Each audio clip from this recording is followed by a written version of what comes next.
చాలామంది మహేష్ బాబుని అభిమానించే వాళ్ళున్నారు. ఎంతోమంది ఫ్యాన్స్ ఉన్నారు.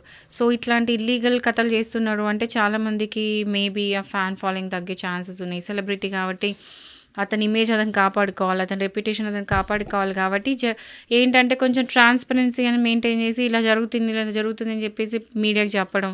ఎందుకంటే మీడియా ట్రయల్ ఉంటది. ఏం చేయకపోయినా, ఏం కాకపోయినా జనాలు మీడియా ట్రయల్ చేసేసుకొని మీడియాలోనే తప్పు చేసిండు మహేష్ బాబు అని కొంతమంది, లేదు తప్పు చేయలేదని ఇంకొంతమంది మీడియాలో చెప్పే ఛాన్సెస్ ఉన్నాయి. ఎవరో ఒకరు జడ్జ్ చేసే కంటే ముందు అతనే వచ్చి బయటకొచ్చి ట్రాన్స్‌పరెన్సీ మెయింటైన్ చేసి ఇలా జరిగింది, ఇలా నేను చెప్పాను, ఇది జరిగింది అని చెప్పేసి పబ్లిక్ ఒక స్టేట్మెంట్ ఇస్తే రెప్యుటేషన్ కాపాడుకున్నోడైతాడు.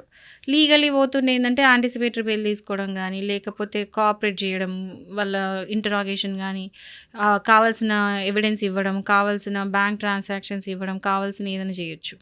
ఒకవేళ గనక అతనిది ఏదైనా తప్పు అని నిరూపిస్తే మాత్రం అతని బ్యాంక్ అకౌంట్స్ సీజ్ చేసే ఛాన్సెస్ ఉన్నాయి. ప్లస్ ఏదైనా అసెట్స్ ఉంటే అది సీజ్ చేసే ఛాన్సెస్ ఉన్నాయి. అండ్ ఈ ట్రాన్సాక్షన్‌కి సంబంధించింది ఏదున్నా కూడా వాళ్ళు హ్యాండ్ ఓవర్ చేసుకునే హక్కు అనేది ఈడీ డిపార్ట్మెంట్‌కి ఉంది.